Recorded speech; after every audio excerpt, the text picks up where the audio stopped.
Hi everyone. So a couple months ago, a company called Banggood sent me an email and they asked if I would be interested in reviewing a couple products of my choice. In return, they would just send out those products for free. I said I would consider it under one condition, that I'm completely free to say whatever the hell I want. I just want to keep it as honest as possible. Well, they agreed, so here we are. And just to make this clear, this is not an advertisement video. I don't get paid to do any of this. I didn't sign up for an affiliate program. I'm just reviewing a couple tools that I got sent for free. That's it. Now, before I got that email, I never heard of that company before, and chances are you didn't either, so let me explain real quick. Banggood was founded 2006 in China, so they have been around for a while. By the way, I'm not a big fan of the name. It just has this shady vibe to it. Doesn't give me much confidence as a customer. But it also might be just me, and in the end of the day, it's just a name, I guess, and I shouldn't put too much weight on that. What matters more is that they have a good quality product for a low price and fast delivery. Those things are important as an online store, and today we're going to figure out if they can deliver on that front. Now, the value of the tools that I ordered is roughly $100 Canadian. I just wanted to keep the video structure very similar to the Temu review video that I did a couple months ago. In case you haven't watched that one, I will put a link in the video description. Now, as I said earlier, I didn't pay for any of this, but I will look up the price for you for each individual item because the price matters, and I will blend it in somewhere up here in Canadian dollar as well as in US dollar. All right, so I got the package here. By the way, it took 14 days to arrive here, which is actually pretty good considering that it came all the way from Hong Kong. Okay, time to get started. Let's open this up.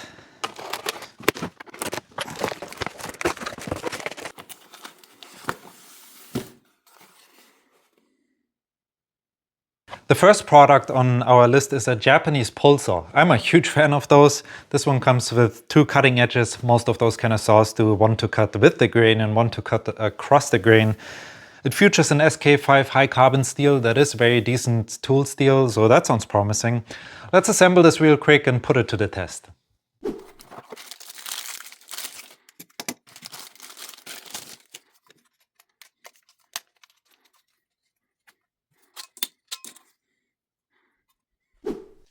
Okay, so this is a scrap piece of Douglas fir. Let's do the crosscut first.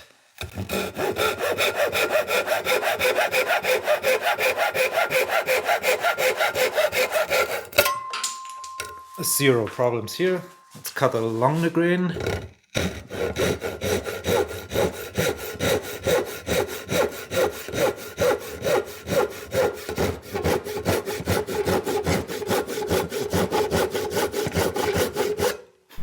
Just like I expected, the saw performs perfectly, cuts like a dream.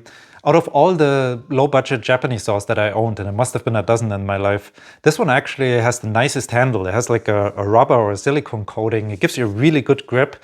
It also puts some weight to it, so you have the feeling of a nice, stable, high-quality tool.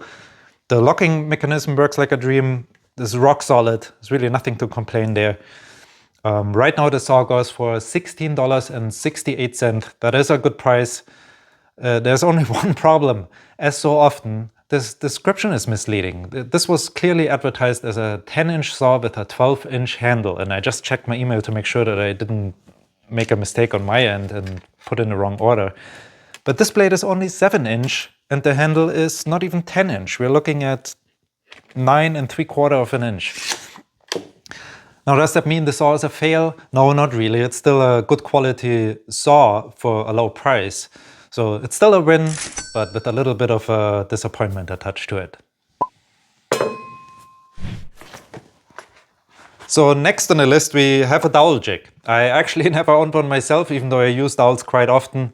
If I ever was in need of a jig or a guide in the past, then I just used the drill press and a piece of scrap wood and just made my own. That seemed to work, but maybe I don't have to do this in the future anymore, so I'm really looking forward to test this one.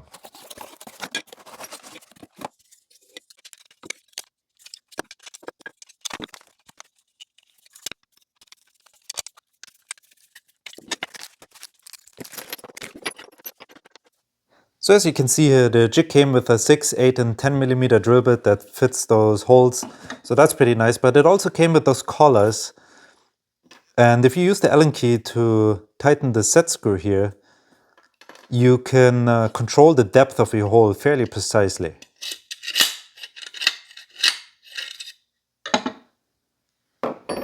Connecting two pieces like this, or even edge to edge, would be a good example of when you would want to use a dowel. And in both cases, two things are important. One is that your drill bit is in a 90-degree angle to the surface from all directions. And the jig will help with that because the metal sleeves will make sure you can accomplish that angle. And the other important thing is that you find the center of the board, and you don't even have to measure anything. If you want to use the 10mm, for example, you just place your jig on your board like that and tilt it either to the left or the right. Important here is that those pins make full contact. And then if you look from the top, it will be perfectly in the center.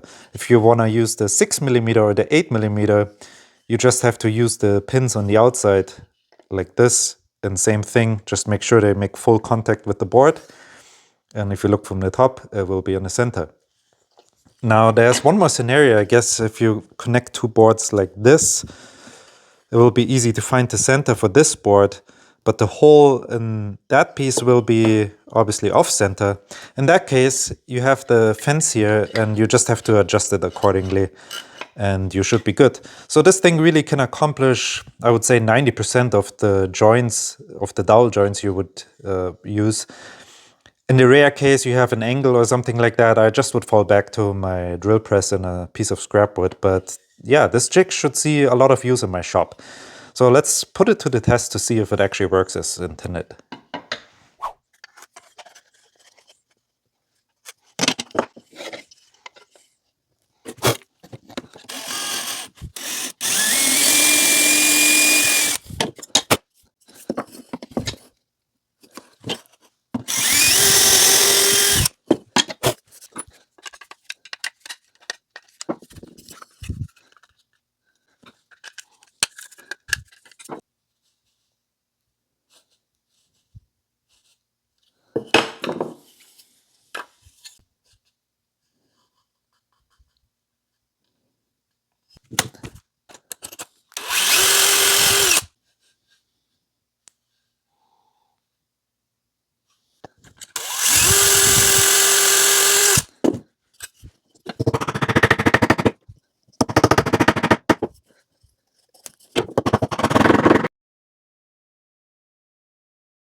I didn't even bother clamping down the jig and it still lined up perfectly.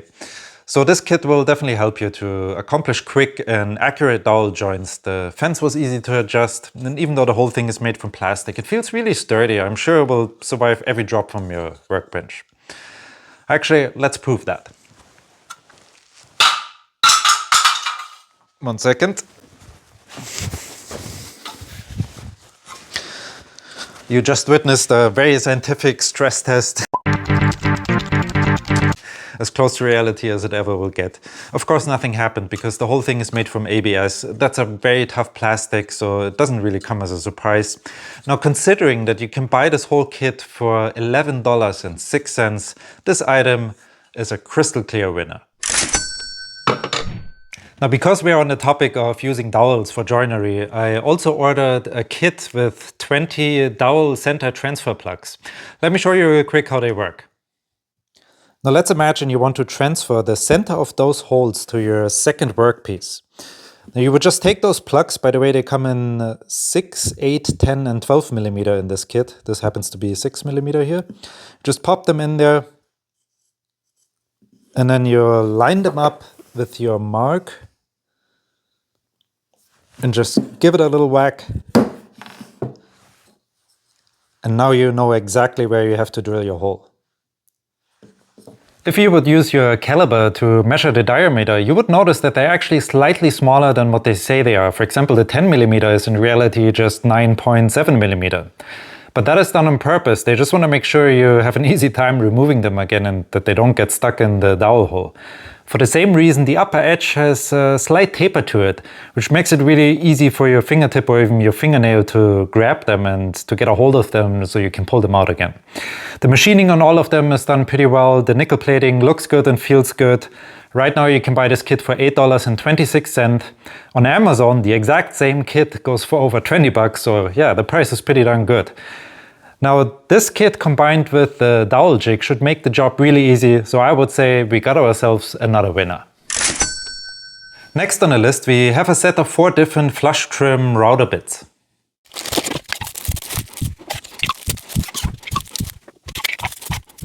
All of them come with a 1/4 inch shank. The bearing and cutter head are all 1/2 inch in diameter. The only difference between them is the length of the cutter head itself. Cleaning up a rough edge like this one would be a good example for when to use a flush trim router bit. I just used a hot glue gun to attach this piece of plywood, which will provide a straight edge as a guide.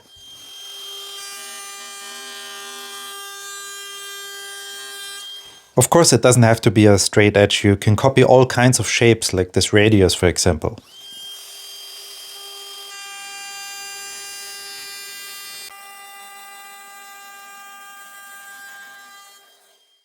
I said it before and I will say it again, unless you're super professional and you use your router bits all day long, there's really no reason for the average woodworker not to go for those Chinese knockoffs, especially if the bit design is so simple as this one with just 2 straight edges.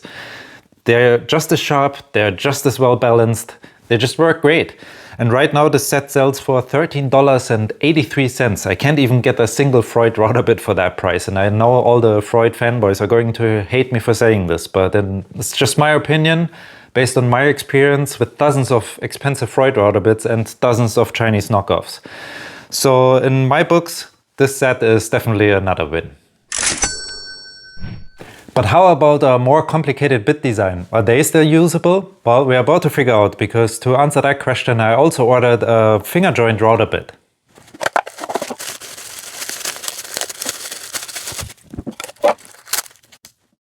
As you can see, this router bit is definitely a bit more complex. It comes with a 1/2 inch shank and 6 individual cutter heads.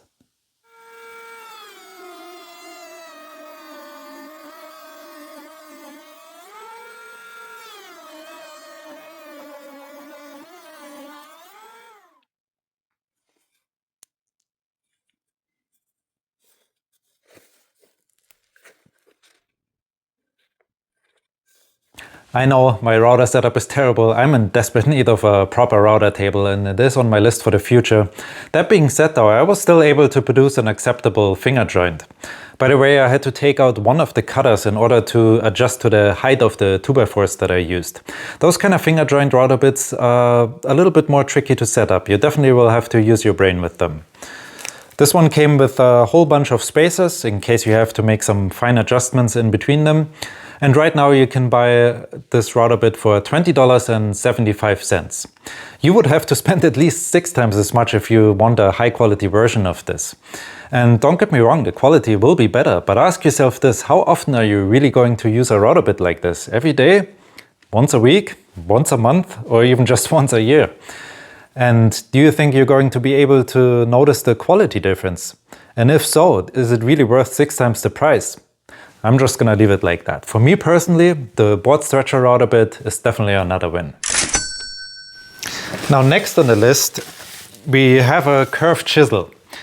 My thought was maybe one day I find enough free time to get into carving, and I thought this could be a cool chisel to carve out a spoon or to give a flat surface an interesting texture. According to the description, this one is made from chromium vanadium steel. To be honest, that doesn't tell us much because it's kind of a hit and miss with that type of steel. Factors like the exact composition of the alloy or what kind of heat treatment was used can change the quality of the tool dramatically. So there's really just one way to figure this out. Now, right out of the box, this thing is extremely dull. I guess I should not be surprised. So I will just go ahead and sharpen this real quick off camera, and then we can put it to the test.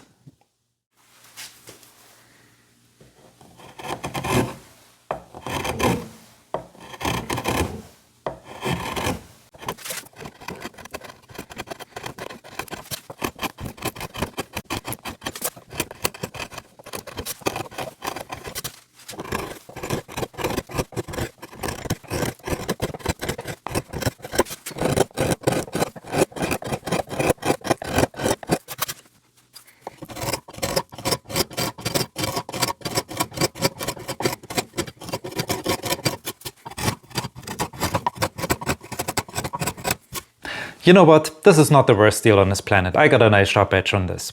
I mean, it's certainly not a high-end tools deal, but for $11.06, you really can't complain. The wood has a really nice smooth finish on it. It has a nice feel to it. The chisel itself sits rock solid in the handle, so there are no issues in that end. And it actually looks cool because the wood happens to have a really nice figure. So for an average Joe like me who just wants to play around a little bit, this is just perfect. So I'm gonna make this short and call this chisel another win. All right, so we got one more left. The last product is going to be a chamfer plane. I always wanted to try one of those because I never leave a sharp edge on anything. And usually I just use a router with a roundover bit or even just some sandpaper. And all of that is always dusty and it's loud. So I was wondering how the experience would be doing this job by hand with a chamfer plane. Let's open it up.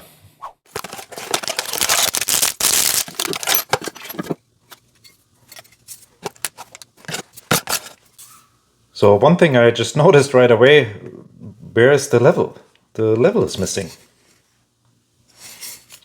I don't even care that the level is missing because, in my opinion, it shouldn't even be there in the first place. Why would I need a level in a small chamfer plane? It just doesn't make any sense to me. If I happen to need a small level, this is what I would grab, a tool that is designed to do the job right. That being said though, it does point out that there are issues with quality control. It's not the end of the world, we all make mistakes, but considering that this was sent out to me in hope to promote the online store, you would think somebody goes to the package and makes sure everything is alright. It just doesn't leave a very good picture. Anyways, let's forget about this. Let's focus on the plane itself. So we have a little rail here that helps to keep the plane in a 135-degree angle to the surface. And then we have a little set screw here. If you open that up, then you will be able to adjust the cutter head height with this little wheel here. Once it's adjusted properly, then you can lock that in place again and you're ready to go. So the design is super simple. Let's just go ahead and test it.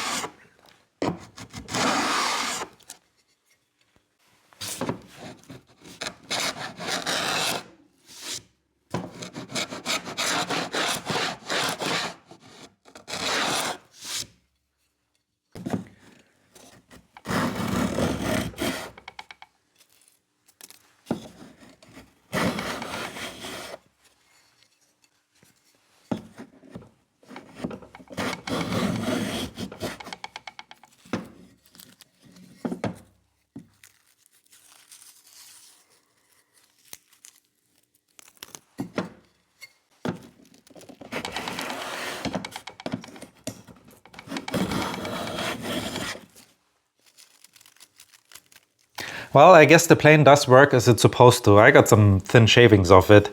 It's just not for me. It's very easy to get hung up on a knot or on some funny grain. I'm sure if I would spend the time and sharpen the blade or cutter, I would get better results. By the way, this one cuts a radius, so you can get up to a 1/4 inch radius on your edge. There's definitely a learning curve to it too. You will have to practice how much you can take off in one go, because if you try to remove too much in one pass, it will rip the wood instead of cutting it. Also, the guide here is unfortunately on the wrong side for a left-handed person like me. Because if you try to break the edge on a thinner board like that, it just becomes useless. But that is obviously a problem that doesn't apply to most people. I have to be fair though, there's nothing major wrong with this. Everything works as it should. For the right person who's willing to sharpen a blade and who has the patience to practice on a piece of scrap wood first, this could be an excellent tool, especially if you consider the price point of $17.98. So I will have to call our last product another win. To sum this up, Banggood seems to operate very similar to Temu. None of their products here are super high-end, but they're usable and affordable. If you shop around for woodworking tools in online stores like that, then your priority is obviously getting a good deal and not necessarily getting the best quality possible. If I compare them side by side, and this is purely based on me scrolling around on their webpage, I don't have actual numbers, but it seems like Temu offers more products and it seems like they have better prices in most cases too. That being said though, if you look for a very specific guide or jig or router lift for example, it looks like Banggood has the upper hand in those categories, so it's a little bit of a back and forward. I definitely will put Banggood on my list when I shop around online, just for the possibility that they might be the only ones that have what I'm looking for in a specific category. By the way, if you're interested in any of those products here that we reviewed today, I will put a link in the video description for you. Okay, now before I end this video, I would like to address a couple of things. Unsurprisingly, I received a couple critical comments on my Temu review video recently. Now, for those of you who politely questioned the ethical aspect of buying from a country that is being criticized for potentially abusing labor rights, my hat's off to you. It is important to ask those difficult questions in a polite manner. Now, the thing is, my channel is not really an ethical or political guideline, so you will have to make that decision yourself. That video is meant to answer one question only: a tools bought through an online store from overseas, worth it or not? Now, for those of you who cannot engage in a discussion without being offensive, I have no time for you. I will not allow you to use my channel as a platform to spread your hateful, close-minded nonsense. You will be simply blocked from my channel. Now, that comment I get a lot. I encourage you to just take 60 seconds of your life and take a look at the objects surrounding you in your home. Like the furniture you're sitting on, the appliances around you, the coffee cup in front of you, the phone that you just wrote this comment on, the clothes that you're wearing. I just want you to recognize every item in your immediate sight that make your life so easy and comfortable. Now ask yourself this: where are they actually coming from? And I'm not talking about where you bought them or which brand you bought. I'm talking about the actual origins. Like, where was the compressor of your fridge manufactured? Where are the components of your phone coming from? The parts in your car, your mattress, your blanket, your electric toothbrush. Can you still stand behind that statement? That is another very common comment I get. Have you ever questioned what exactly this label means? What are the laws around it? How do proactive enforcement efforts look like? What does the Federal Trade Commission actively do to protect you from being fooled by this label? It's amazing what half an hour Google research can tell you. Speaking of gathering information, it really can't hurt from time to time to question the source of information that we base our opinions on. For example, if you try to stay on top of a certain topic and you're reading the latest newsletter about it, what kind of language is being presented to you? Are you reading easy to understand, crystal clear facts? Or are you being bombarded with wishy-washy language like could, maybe, possibly, potentially, all wrapped in a rebel-rousing, sensational envelope? I know it's really exhausting to pay attention to those details, but it's amazing how they can influence your opinion. Another interesting exercise would be to take a look at the Global Slavery Index. I want you to take a look at how many people out of 1,000 live in modern slavery in China. Now, obviously every number is a bad number except 0, but I want you to take that number and compare it to the number in your own country. Now, obviously that will be different from country to country, but considering where the majority of my viewers are coming from, I think it is safe to say that most of you will be in for a surprise. As you can see, this whole topic is very complex. There are just so many different angles and viewpoints. And if we are honest with ourselves, we not only lack transparency from all sides, but also a true understanding of the whole picture. Which is why it's so important to keep asking questions, to stay critical, and not to jump too quickly to conclusions. Let's leave it like that. I hope you enjoyed this video. I really appreciate that you made it all the way to the end. I will leave the comment section open for now, because I'm sure a lot of you guys have something to say to this topic, but please do me one favor, just keep it civilized. Stay safe, my friends, and I will see you on the next one.